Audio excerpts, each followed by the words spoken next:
All right, ladies and gentlemen, we're going to go ahead and start with the program. I'm going to turn it over to Silas, and he's going to talk.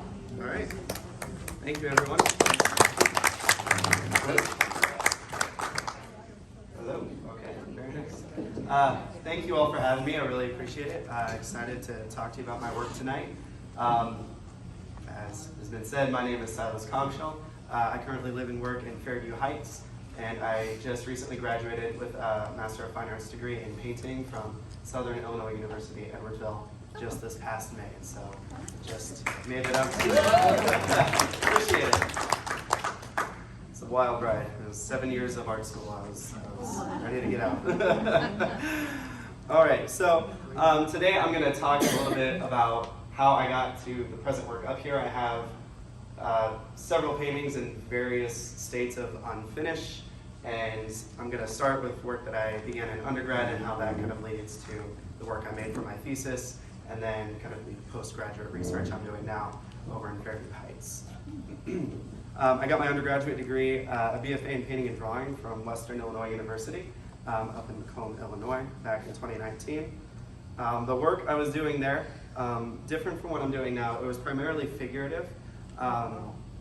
And though it's changed a lot, I think right away I was already interested in kind of playing with the way the viewer relates to a painting or perceives it. So whenever you put a portrait in a painting, that no matter where you place it, that automatically wants to become the focal point.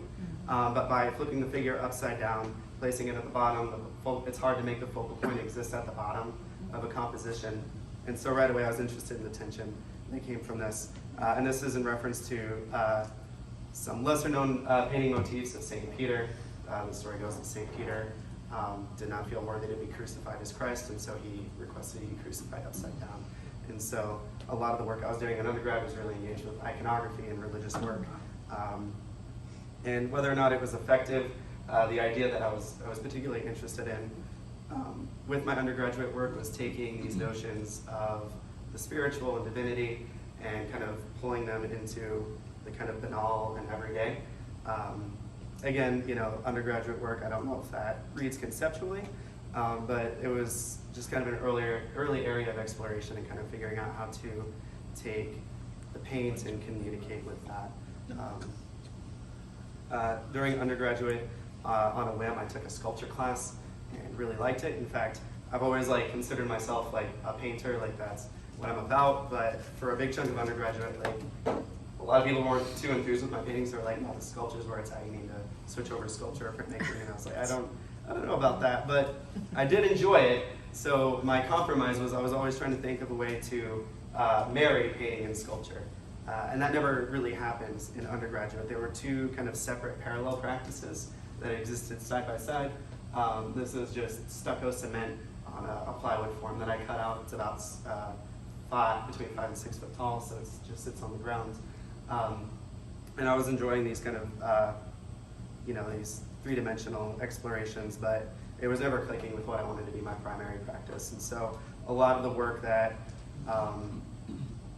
in the research that I did in graduate school was really focused on taking those parallel practices and marrying them together. You say that was 6 feet tall? It was like 5'5", something like that. It was, and these were, I did a lot of these sculptures and only one survived because it was this tall, but I did a bunch of these they would sit on the floor and be about, my height. But it was cement on really flimsy plywood, they all fell apart. It was, so tightening up craftsmanship was also a big part of grad school. I remember I was having a studio visit with my painting professor back at Western, and we were just talking, and then just out of the blue, she's just like, you got to make paintings that aren't going to fall apart in a year, Silas. You got to work on that. These you can't see it, but this has I was painting with wood glue, and then I had asphalt and nails and sand and all this stuff. And I love the textures, but the problem with mixed media, especially in oil paint, is it creates some problems. And that was another area of research that I engaged with once I got to graduate school, was figuring out how to make paintings that would last a little longer than a year. So like I said, I went to, after getting my BFA at Western Illinois University, I transferred to SIUE to their painting program and studied under Jane Barrow. And while I was there, early on I read a book called The Poetics of Space by Gaston Bachelard. And this quote is from his book, The Poetics of Space. A house that has been experienced is not an inert box. Inhabited space transcends geometric space.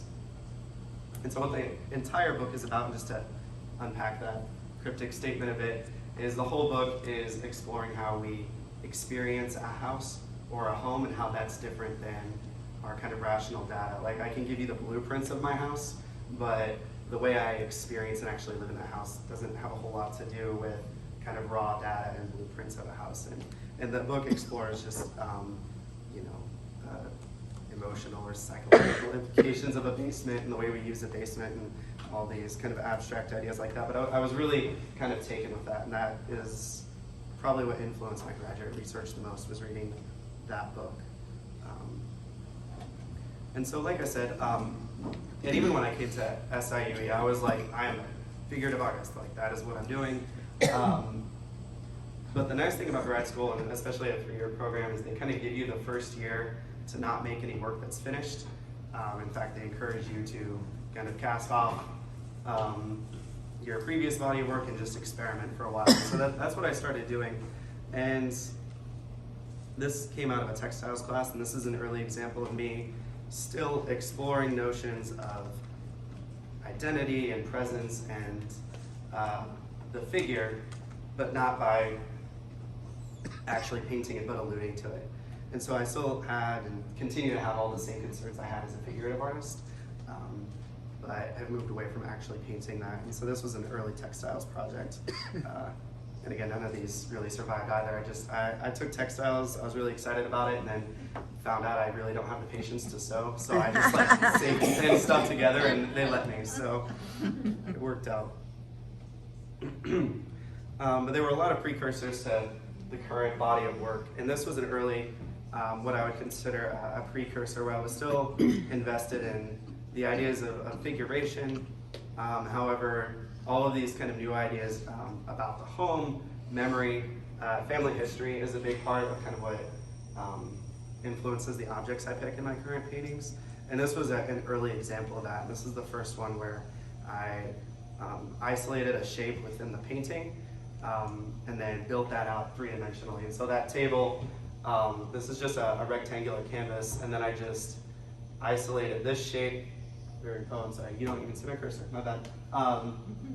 So I just isolated the shape of that table and built it out in cardboard, and then just like hot glued it to the edge of that canvas, and then just used the same paints to paint the chair to start to tie those together.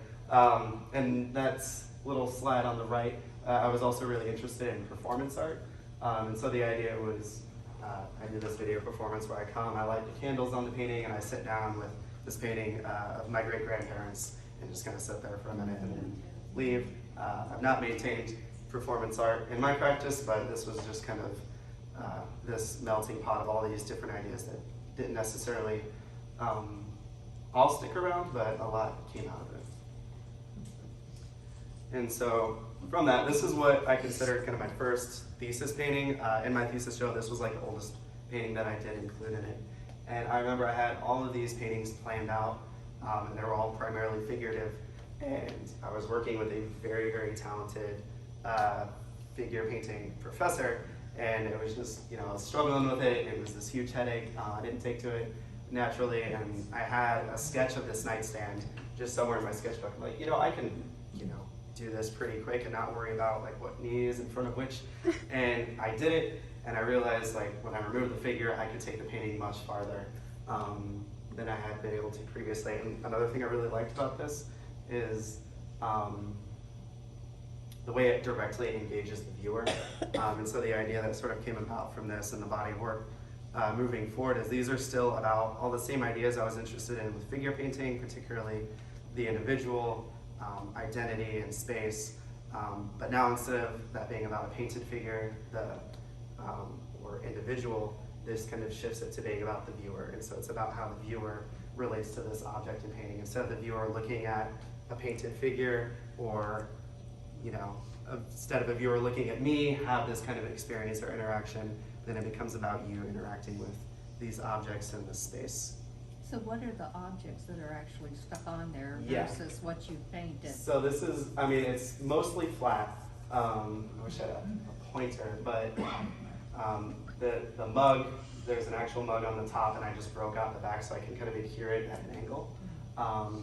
The book on the left, that's not a book. I cut out a piece of plywood so that I could cut it in perspective. And then the two handles on the bottom drawer, those are actual handles, and I just drilled them in obliquely so it looks like you're looking down at them. And then the extension cord on the bottom half is a real extension cord that's been included. Obviously, these are a nightmare to photograph, and then like I would send these to my professors back in undergrad. They're like, I don't know what I'm looking at, Silas. And so that's something I've been working at a lot. You know, you can go to my website. Typically, I have to have like 2 or 3 photos of each one of these, and even then, it doesn't quite communicate all of the information that's really there. And so here's a little bit of an idea of what's happening there. So what is it painted on? So the kind of middle portion Uh-huh. is just canvas. I was just using okay. canvas, and I don't really use canvas now. And then that drawer is just a raw piece of plywood I cut Okay. out. And so after I did this, I was just losing my mind, like so excited about this new way of making. And so I just started like cranking out these different experiments, focusing on still life and sculpture, but like problem solving, kind of how to make that work. There were a lot of issues. So for instance, to do the underside of a chair, I had to decide, do I show the bottom of the foot of the chair? Do I distort it? If you actually pick this apart, like nothing about this is like photoreal, because if I made it look photoreal, it just wasn't working as a painting, and so I had to really figure out how to distort this in a way that made it convincing and pleasant to look at. But just also figuring out issues. So like initially I had to shorten the back of this chair because without thinking, I was like, oh, I'll have it extend off the back, but then I had these weird gaps in that negative space in the back of the chair, and just all this different problem solving that took place. This was about halfway through my time as a graduate student at SIUE. That's a real pomegranate. I covered it with like latex caulk and kind of sealed it. I did something similar in undergrad, and my dad still has the sculpture that pomegranate is in. It's like shrunken and rock hard, so like you can't like preserve it. They get disgusting looking, but like this, it doesn't smell or anything, so it's still hanging out there. But that's the pomegranate on this table, and a lot of photo collage, family photos directly on the table. And this one I still consider kind of an experiment. But the photos, I had to take all of those into Photoshop and skew them so that they match the perspective of the painted table. And I can collage them right in there. How big is that piece? Like 26 by 30, thereabouts. In that range, I think that's the canvas, but it's longer than that because of the plywood portion. So the table legs at the front of the table, that's just another piece of plywood, and I used L brackets to attach that again, like, and you know. So that transition is pretty jarring, but these were still just kind of working out the process and experimenting. And this is kind of a funny painting for me. It's what I considered like my last figuring it out and experimenting. Like obviously I'm still doing that with every painting I do, but this one I was like, okay, I want to use wood putty and a biscuit joiner and a router and then carve into it.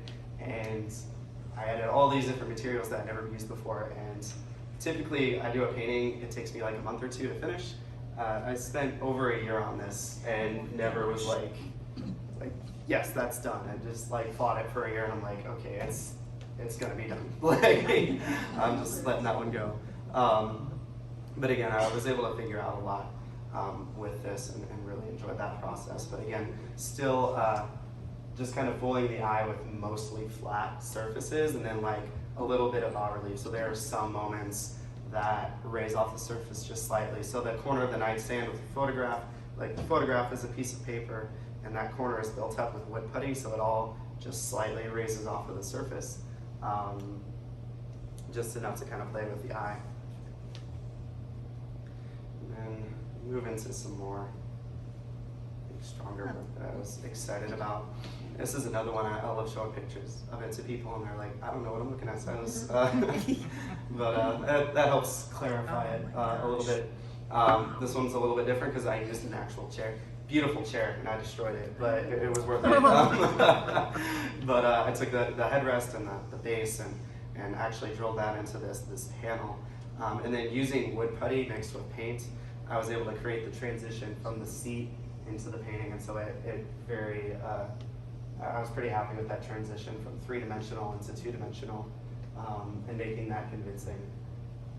And then this one also comes quite a bit farther off the wall, and so really plays with kind of depth and sculpture, and gives the viewer a lot more if you take time to walk around it and spend some time with it.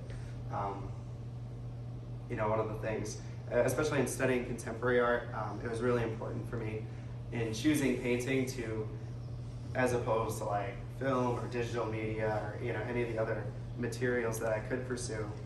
It was really important for me to really look at painting and figure out what was unique to the medium of painting that I couldn't get if I made digital work or if I made films or printmaking or what have you. And so for me, it was really about pushing it and in a way that engages 3-dimensional space that can't really be photographed or digitized very easily, but kind of rewards the viewer for engaging with the work physically. And again, it's great to be idealistic like that, but then when I have to photograph these for my website, it's a headache. Another thing about this painting, I was living in like dorms and one-room apartments while I was like making work about the home and family and memory, and like those little boxes you live in school don't necessarily evoke any of that. So these were all sort of composited together from memories, but photographs and things like that. Like over break, I'd go over to my mom or my dad's and go through family photos and kind of pull those and start bringing that in as kind of just a wide variety of sources to pull together. And I was really interested, again, in like thinking of myself as a this kind of figure painter who is interested in the human experience and still talking about all of that, but without necessarily painting the figure. And so with this one, the idea was to make something of a portrait of my great-grandfather using only objects. And so these all have like a lot of personal significance, as well as the posture and the Marlboro lights. You like Marlboro Reds, but those ones were on sale, so I didn't want to spend the money. But what was really nice is like I sort of thought of that kind of personal iconography that I was putting into some of these paintings is something that I would know about, but maybe a viewer who just walked in off of the street wouldn't necessarily understand, but that was just sort of a guiding principle for me. But something that was really exciting is for my thesis exhibition, I had multiple relatives kind of come and see that, and each one of them separately without them ever having seen this painting or another one that we're going to get to in a minute, like they all knew exactly who these paintings were about without me talking to them. That was like a really exciting moment for me. So like maybe someone outside the family still wouldn't get that, but my hope is that the fact that these are personal, like something about that specificity kind of translates and comes across. It's another underside of the chair painting, and so we go back, there was the one that I did as kind of an early experiment. I was really excited about that painting, but because it was an early experiment, I fought that one quite a bit. I wasn't 100% happy with it, and so, but I liked the concept, and so I came back to it and really dialed in on the notion of like being a child, having this kind of child's eye view underneath the chair, and so I made it tall. But not only did I make it tall, I made it get narrower as it gets to the top, but it also comes off of the wall, and so it's quite a bit wider up at the top than it is at the bottom, and so this kind of sits above you. And I kind of wanted to use the panel itself to mimic the painting itself coming out over you. Even though the chair is flat, like it was just another move to kind of, again, create that physical embodied engagement with the painting that speaks to kind of being underneath this chair. And then having a little fun with it and playing with the idea of seeing something at night that looks a little bit more scary, and shining the light on it. And I had a lot of fun with this. And I sort of forgot to point out when I made the switch, but not only was I like hard line like figure painter when I came to SIUE, but I was also like an oil painter. Like I didn't really do anything with acrylic. I didn't care for it. But as I started doing more and more of these mixed media paintings, again, like it was in my mind that I needed to make paintings that don't fall apart. And oil paint just was not playing well with the mixed media. Like you put sand and cake it on too heavy, like it just wants to crack and fall apart. Like it was causing all these problems. But acrylic, being a polymer, it's plastic, it's incredibly durable. It seals whatever you put it on top of. I'm able to put it on objects and not worry about the oil yellowing the object or anything like that. And so that was a pretty big shift, and my mentor at the time was like really nervous about me making that shift. I'm like, no, I think that's the right thing to do for the work, and so I did. I switched to acrylic and really enjoyed that. They're two very different mediums, and so a lot of the exploration was finding out what acrylic did well that oil didn't do well, and vice versa, and kind of playing to the strengths of the medium. And for this one, I spent a lot of time discovering that acrylic works really well with glazing. My understanding is when acrylic first was made widely available, it was not good for glazing. My professors always say, like, no, it's opaque, it won't glaze. But you know, it's a new medium. It hasn't even been publicly available for 100 years. Like, it's changed quite a bit. And with this one, I really had fun with glazing and the transparent layers and how dark I can get the colors, as well as kind of pulling those greens into different parts of the painting and create depth, which is really exciting. And the extension cord is real. That's like drilled into the panel itself. And that was another shift as I got rid of the figure. I switched to acrylic, and I also gave up canvas because panel's really durable. Like I could cut into this or put a hole in it, install a light switch, and then I'd beyond that have the versatility to be like, I don't like that, and I can patch it up and fix it. So you can really kind of use and abuse these quite a bit and get a lot out of them and do things like drill an extension cord into it. In fact, this painting, initially the seat was farther to the left and the headrest was kind of sitting on the side, and it was just hanging out in my studio. I'm like, I don't like this, like there's no structure to it. And so I like just took the jigsaw and cut it up and destroyed it, but I was able to patch it up and clean it, and it was just sort of blown away at how abusive I could be to this painting, but still make something nice at the end of it. Like if I did anything like that to a canvas, it would just be ruined. So I enjoy the durability of these. Another small, quick painting. Yeah, really interested in different, like obviously just kind of novel solutions to painting. And so that the seat itself, there's really only two levels to this painting, and one is the oval, and that's a canvas I picked up at Hobby Lobby because I was like really intrigued by that. And then the legs are just one flat piece of plywood that I cut out. And so it's just two levels. And then we have sorry, I keep pointing with my cursor like you can see it, my bad. The cord is real and the hair tie is real, but otherwise it's just two levels. And the reason why I got that oval shaped canvas is because I was teaching drawing at the time, and one thing I emphasized to them is, you know, a circle in perspective, like that's what an oval is. And so think about all these places that you see those ellipses in space, and so the oval was an ellipse. And so that allowed me to really play with like a flat painting, but also engage perspective in this three-dimensional way. And again, fool the eye. Right away, what I really loved about these paintings was I would show them to professors and friends and family alike, and the first thing they would do is get right up and they look at them like this, and they get under them, and like they immediately wanted to figure out like what was real and what wasn't. I love that engagement that comes out of painting like this. And again, that's something that I can do with painting and sculpture that I couldn't necessarily do with other kind of new media approaches. And then amidst all of the crazy nonsense, I do sometimes just flat rectangular paintings sometimes. And this is one of them. And what came about from doing this, everyone was expecting all the bas-relief sculptural paintings. And so I remember when I put this up in my studio, every time someone would come by, they would do the same thing. They'd get up right next to it and look at it and be like, oh, that one's just flat. and that became interesting to me because then I was thinking about this as a body of work.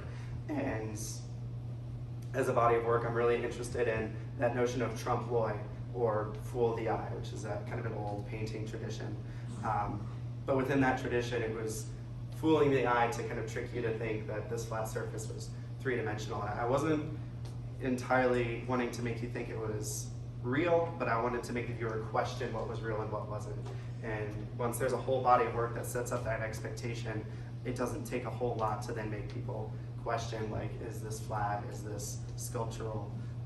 And so it all becomes kind of part of that conversation and kind of giving the viewer a puzzle to solve and play around with. It's another painting, and it goes along with the kind of portrait of my great-grandfather. It's his great-grandmother, and this was another one that people kind of recognized right away. The frame itself actually came out of her house that this is in. You can't really see it too well in this photo. But I had a lot of fun with these, and yeah, again, using kind of flat, shallow space to kind of just do something different. Another painting with. Cool, I like that one. Thank you. And the only three-dimensional element in this one is the nails. The nails are real. I just went in and started hammering those in, and then started overpainting them to push them into the context. But this was a departure for me as well. You know, I'm very loosely in this category of still life painting, but I love kind of pushing the boundaries. Because if you think of still life as just inanimate objects, like that's a really broad category. You can do a lot with it. And this one's obviously quite a bit more fanciful. There was like kind of a painting here, and then on a whim, I had like a half hour to kill before class, and I just spent all that time like painting that little army man. And I was like, okay, this isn't a great painting, but that army man looked so good that I had to like build a painting around him. And this is sort of what came out of that. And again, a bit more imagined space as opposed to like grounded. But you know, I don't consider any of these as like, you know, kind of capital R realism. Like they're all sort of departing from reality in some capacity. Even though I'm engaging with a lot of these kind of banal, used, cast off or everyday objects, my interest is very similar to the idea back in undergraduate. I want to take those objects and kind of re-enchant the viewer with, you know, a can of Coke or a toy or wood grain on the wall, and kind of recontextualize those. So I always start with the observation and realism, and then I kind of play with that and distort it to cast it into light. See, I like that one the best. Oh, that's different. So this is, again, playing with different supports. I remember when I did this, this is about 4 feet across, or around, I guess. And I was getting really frustrated with how long it was taking me to make like large scale paintings. Like my paintings used to be like a foot square, and I was getting kind of tired of that. And I remember I went on the song spiel to one of my professors, and I'm like, oh, I'm done. I'm sticking to kind of small and medium, like, you know, no more of these huge paintings. And he goes, well, I do have this tondo I can give you, but it's about 4 feet across. I'm like, never mind, I want that. Like, that sounds amazing. And a tondo is just a canvas or a panel that's in a circle, and I had been interested in that for a while. I'd already done the ellipse and played around with that. And painting on the circle presents a really unique challenge as far as like establishing a composition. Same with working with a square. And so what I found with the circle, let me back up. When you start with a rectangle, there's already kind of information there, even though it's blank. So if you start with a blank canvas or panel, and it's all white, in this orientation, there's already information implying up and down. And then you put in landscape, there's already information there that's implying a direction left and right. You do a circle, it's not necessarily doing that. Its 2 points of emphasis are the center and then a going around motion. Tondos, like in early Renaissance, were typically used to paint the Holy Family or the Virgin Mary, because it always kind of wants to bring the eye towards the center, as opposed to kind of leading you in a direction, and that just creates a very different technical challenge to play around with, and I was really excited about that with this painting. And so I focused on the going around quality, and obviously the circle is repeated many times throughout this painting and making it self-referential as well. And then as far as the objects go, furthermore engaging with kind of banal, nothing fantastical, very everyday, but also placing it in time. So like obviously the cell phone, and we looked at a painting earlier that had a cell phone in it. And I can get bogged down with like, how do we relate to our phones and things like that? Like they are ubiquitous, but in this case it was purely, I was really interested in using the cell phone as a light source. This painting was actually very influenced by Old Dutch still life painting, and so within that a lot of paintings would have really dramatic lighting, but from a candle or an oil lamp. And so I'm like, okay, I want to bring that into this painting but place it in the present. And so I used a cell phone to do that. And to make this painting, I actually had all these objects.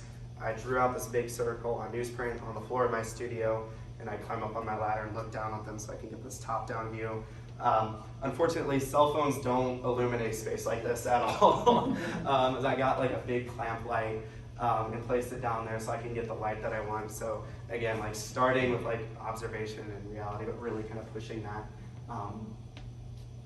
and quite literally casting it in a new light here. I had a lot of fun with this one. And again, another reference to kind of art history and Dutch still life. Common painting convention and setting up a still life. And there are two fun tricks that you see in a lot of old still life paintings, particularly Dutch still life paintings, is the peeled lemon coming off the edge of the table, and then the knife kind of leading the eye into the composition. And there were like some symbolic meanings behind some of these moves, but primarily they're kind of formal conventions that help lead the eye into the work, but also break that space between the table and kind of the space that the viewer is standing in. And so in this, in the tondo, I actually carved the knife and placed that literally on the edge of the table to kind of literalize that convention and create this one moment of three-dimensional reality that leads into the two-dimensional one. Another tondo, exploring.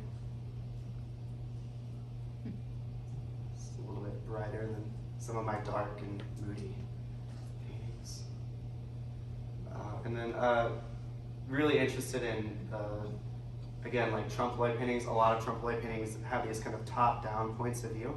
Here are some examples. Guy Sprecht is one of my favorites. He did a lot of interesting things like this. That painting on the left, it's a flat painting, but it's the painting of the back of the canvas. And he would like leave these paintings on the floor, and like he would try to get people to like, oh, someone knocked this painting over, try to flip it over. And so they'd flip it over, but it would be the real back of the painting. And he was doing this in the 1600s, and he did, he did a flat painting of an easel, but it was cut out and shaped, and did a painting of his palette, and it was completely flat. He was doing these kind of funny, fooling the eye visual games, and I was really excited about that. So these ideas that I'm engaged in aren't necessarily new. You just have to, know where to look to find these kind of explorations. And to go through some of the artists that I'm looking at that were really helpful in kind of my graduate research and this exploration and research. The first artist is Daniel Spoeri. Daniel Spoeri was a part of a group called the Nouveau Realists, and that was kind of like Britain's counterpart to American pop art. So while pop art was happening in America, there was a much smaller movement, but there was a group of people called the Nouveau Realists over in Europe. And their work was a lot less satirical than pop art, and they were really interested in this idea of art and life essentially being the same thing, and so all their work kind of reflects that. And so what he would do is he would have dinner parties, or he'd be by himself, and there are works like this that were like way more busy, but he'd have people over, he would eat, and then he'd take the dirty dishes and all the stuff left over, and then he would adhere them to these panels and then just display the panel and replace settings kind of as they were. And I found that really exciting, like engaging kind of real objects, like we respond to that in a different emotional way. And again, that notion of wanting to blur the line between a life lived and an artistic practice. Gregory Gillespie, phenomenal painter.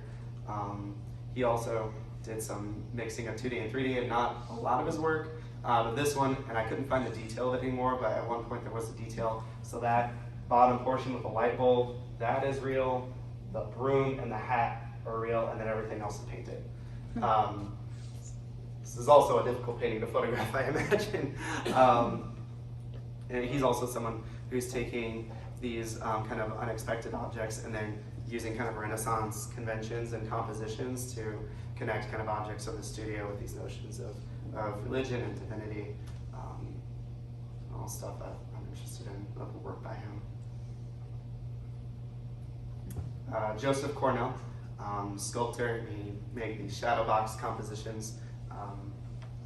His studio, if you can find photos of his studio, he just had walls and walls of boxes, and they'd be like buttons, birds, maps, pins, and he just collected all these different odds and ends, and then when he would make a work, he would go and start pulling those together out of these boxes.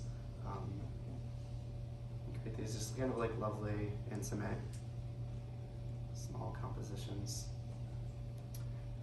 Another flat painting by a contemporary painter, Leslie Wayne. And then just a few more. Titus Kaffar does a lot of politically charged work.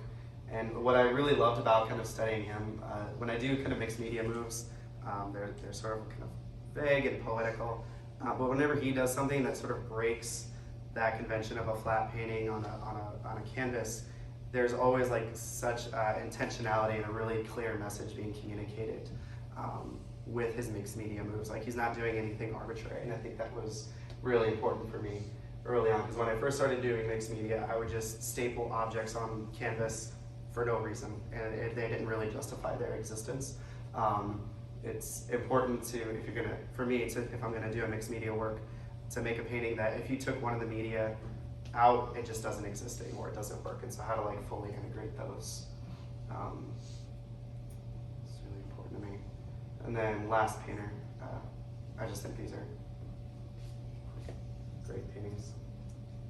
And there's a little trick he's doing. You don't really see these unless you watch videos of his exhibition openings, but that little black stripe at the top, and then the way he lets that page bump up into that black stripe, like, it makes it really read three-dimensionally. You don't really get that from a flat image, but if you've I've watched like videos of his openings, and that like just, it comes off of the canvas, and it's just this tiny move. It's something I've tried to implement, starting to do that here, where I intentionally let the knife come off of the edge and into this kind of triangle of black, and that just lifts it off of the surface. So we're getting into kind of postgraduate work. Like I said, I'm living and working in Fairview Heights. I'm a part of a kind of new artist in residency program that me and a few people are starting to build there. A man named David Knipkamp owns basically a whole city block, and we're slowly renovating the houses so different artists and residents can move in long-term, create their work, and engage with the community. And that's sort of what I'm doing now. That's how I initially met Michael and got connected with this group, as I was in the capacity of Art Village doing a live painting demo. And that's where I started this painting, but I was doing a live painting demo at the Salute to the Arts at Fairview Heights. And last painting on the PowerPoint, this was the last thing I did, this was the first thing I did right out of grad school, and this was just a painting off of my back deck facing St. Clair Road, or right when it goes from St. Clair to Lincoln Trail. So if you drove by, you might have seen me out there painting in the summer heat. It was a lot of fun.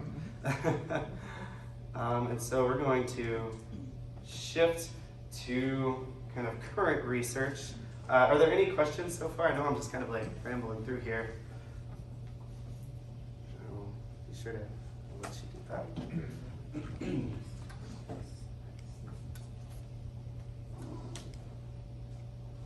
And so I just wanted to, all of these paintings are at various states of unfinished. That one's like 2% away from being finished, but these ones are a little bit earlier. But I wanted to kind of bring these and show you a little bit of the process that goes into making these paintings.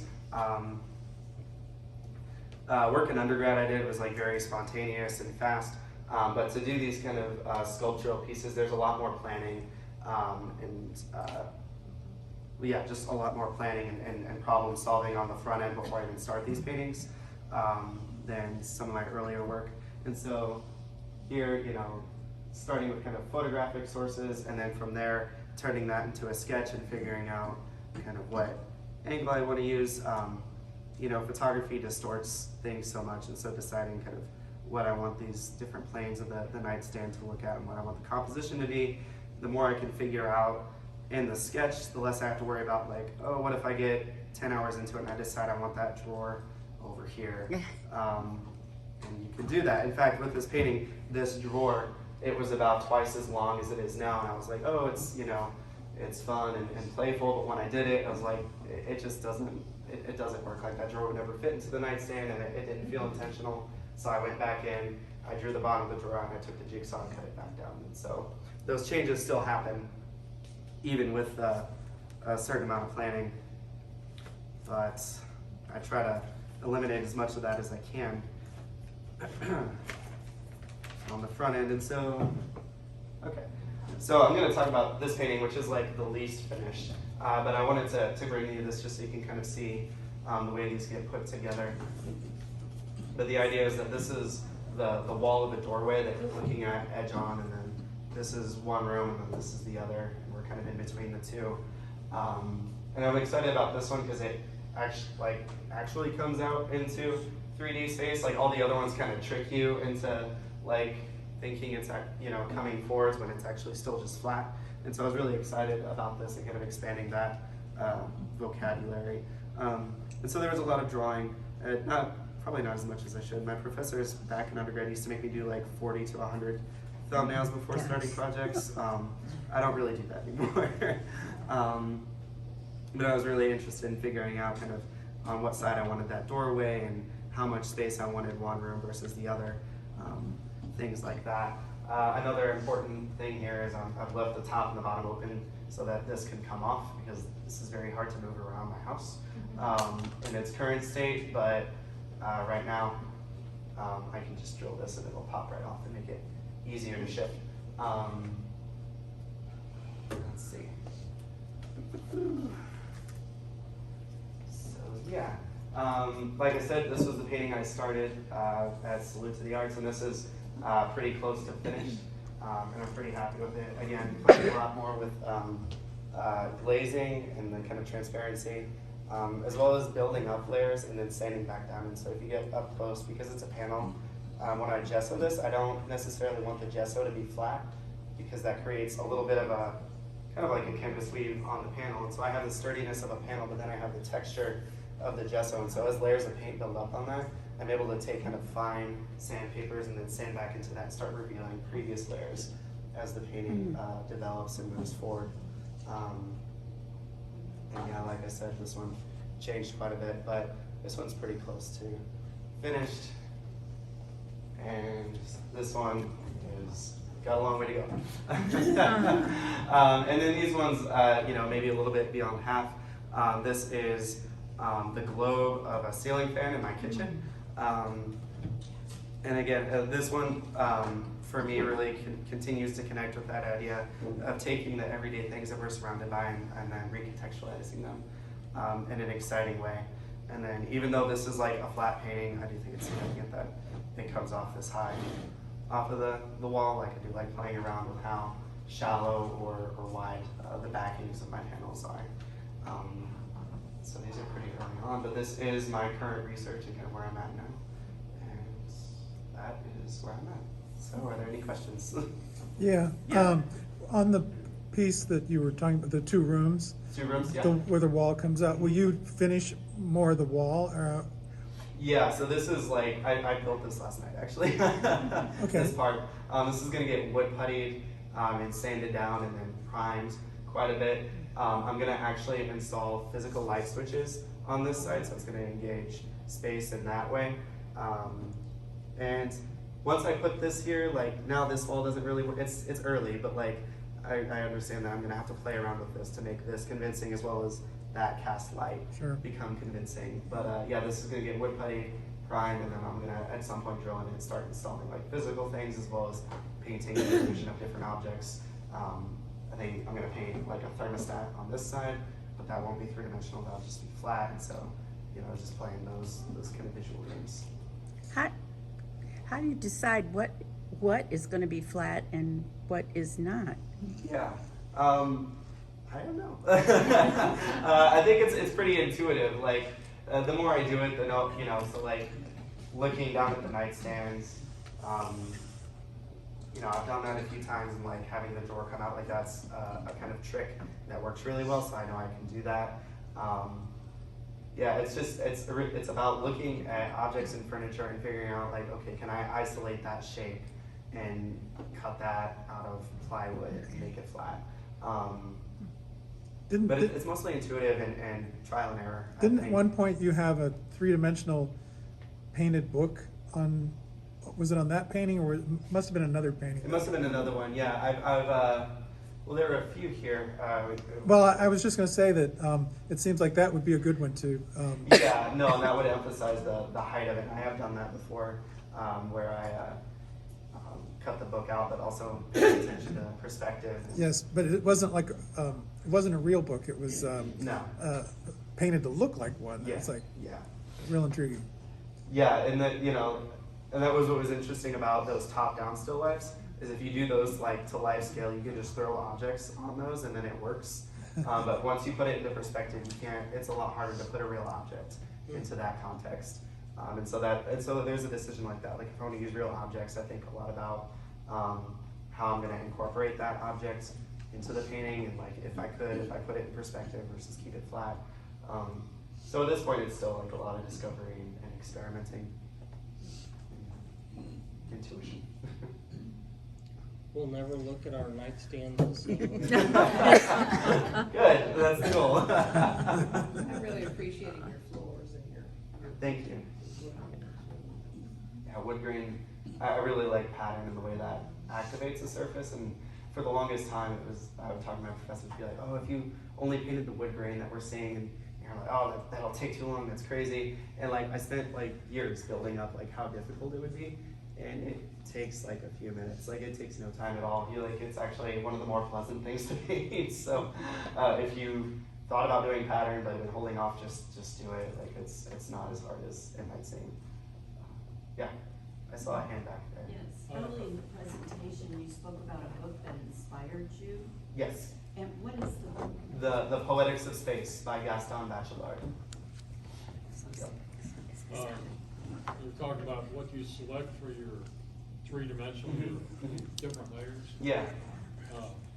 All I've been interested in photography, and Okay. the trick that we used to do since I was a teenager. Yes. You ever look through the Viewmaster? Coggeshall. Yeah. You see everything in three-dimensional, it's just like you're there. Yeah. You can do that real easily. So with the If layer, you're shooting something where you get, your whole thing is about perspective. Yeah. You can take a picture of an object or a scene, Yeah. and then you move over it a few inches, Yeah. take another picture.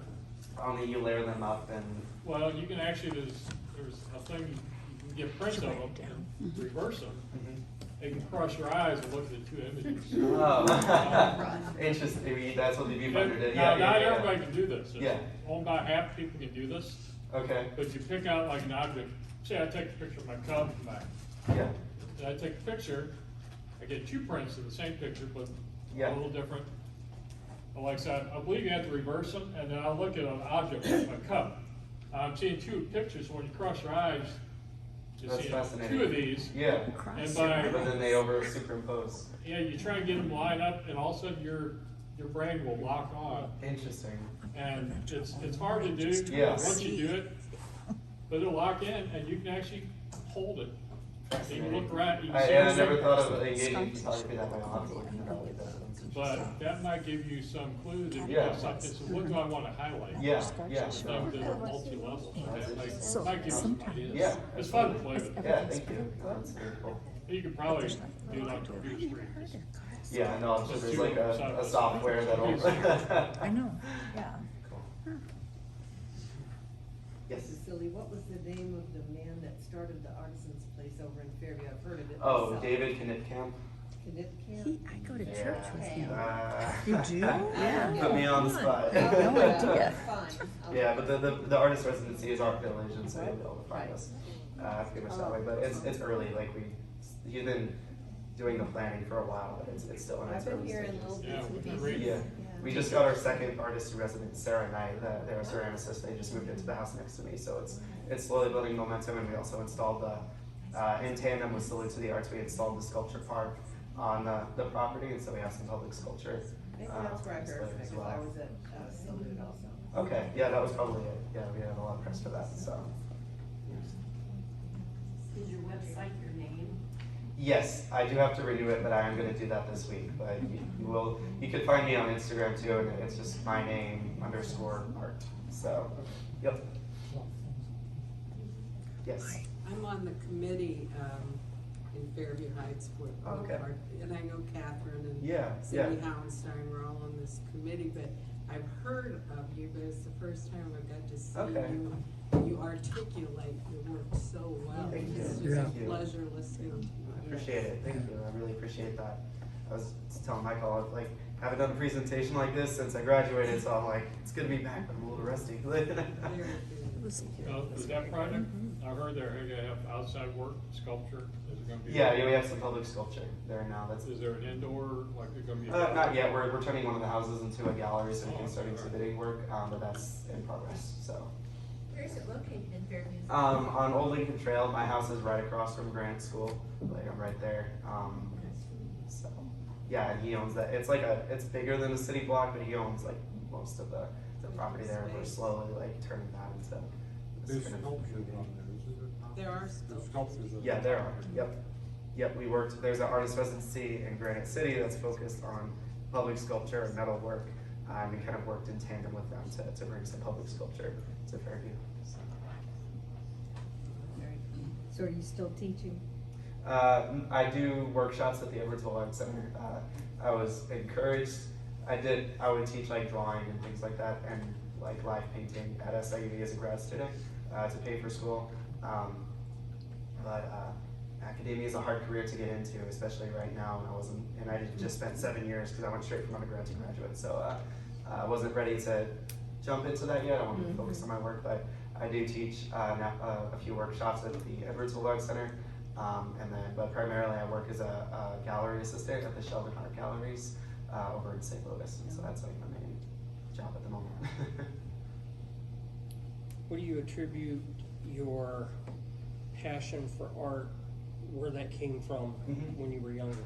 When I was younger, well, I was always like, well, I'll say always. I think when I was 11, it came from trading cards. I used to play like Magic the Gathering and World of Warcraft trading card game with like all of my friends, and they're just playing cards. At the bottom, at one point, we realized that in really tiny type it credits the artist of the artwork that were on those trading cards, and that just like blew our minds. It was like that first moment of connecting, like, oh, we're surrounded by all these images, but like someone had to like put work in and make that real, and I was just blown away by that. And so I got like a sketchbook and would copy the cards or do little video game things, but I never took a class or anything like that until I got to college.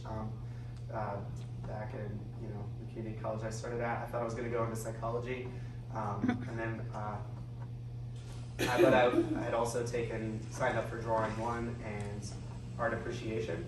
And I remember I just had it built up in my head. I was like, no, I didn't study art in art school. I was like homeschooled. I didn't have that experience. Like, they're not going to let me in. Like, I imagine the bar being a lot higher for a community college drawing class. And so my advisor was like, just take it. Like, you need the humanities. And I took it, and very quickly I was like, I liked the idea of psychology, but I hated just sitting and reading and researching all the time. And I loved like being up and moving and working with my hands. And I don't know, just like that way of working, I really loved, as opposed to the ideas I had of like what I thought I would like. And so I think that's when it really came forward, was when I first started college. Do you ever get the urge to build a piece of furniture? Sometimes, yeah. It's craftsmanship is slowly getting better, but a lot goes into furniture making, and that's this does give you a new appreciation. Like, you're like, oh, paint the underside of a chair, and it's like there's a lot happening here. So it may happen one day. Like I'm like edging towards it. Like I keep. Well, you know what a biscuit is. Oh yeah. And, Yep. and all that, right? Yep. That was a fun one. Yeah. Well, what I noticed was in your paintings, especially of the undersides of chairs, is that they're legs, they're figures. I Yes. mean, Yes. I definitely see a relationship there. Yes. So I didn't really talk a whole lot about that in my presentation. I talked more about how, the figure is you, the viewer, not so much a painted figure. But then there were a few of them where I was interested in the kind of human qualities of furniture and objects. And on one hand, there is the reality that our physical being kind of determines how we make tables and doorways and chairs. Like they're all sort of very symbiotic to us, and so that's how you relate, reference the body with an object, is because that object, just in its very structure and design, is in reference to the human body and structure. But with the other sides of the chairs, like the way they've been made, they actually like kind of physically start to anthropomorphize a little bit, and so I will occasionally kind of toy around with that and like actually anthropomorphize the furniture and kind of play around with that to different ends. Not like playing around with that. It pushes it into this more kind of dreamlike or fantastical place. More unsettling too, and that's what I was kind of dialing in with that last chair painting, is kind of that fear and discomfort. Yeah. Well, also you kind of break away from pictorial space into, I don't know, three-dimensional Our space. space, Yeah, right. Yeah, our space, yeah, absolutely. And it's fun figuring out different ways to do that, because there's not like, there's probably like an infinite number of ways to do that, but like to close that gap, and again, that gets back to my idea of like, okay, what can I do with this that I couldn't do with another medium? I think bridging that gap, and thinking about these works as like something that the viewer can collaborate with and complete by interacting with them, is something that's really exciting to me. It's great. Yeah. What did you make the drawer out of? That's The bottom part of it? Yeah, it's there's a few things happening here, but it's just oak on the side, and then I braced it up here. I don't have a biscuit joiner. I don't have the spools to use. This was made after grad school, so it's a little rough, but it works. And then on the front, I use a lot of wood plate and balsa wood to create the bas relief. So this is balsa wood, and then this is wood putty here, built up with like another sheet of balsa wood. So yeah, I like them being durable. I can toss these around and then be fine.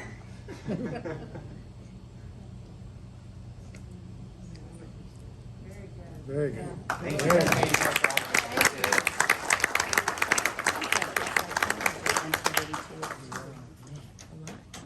Let me We take all a have picture a of his belief that name. you spent a lot of time on the floor. Yes. Oh yes. All right.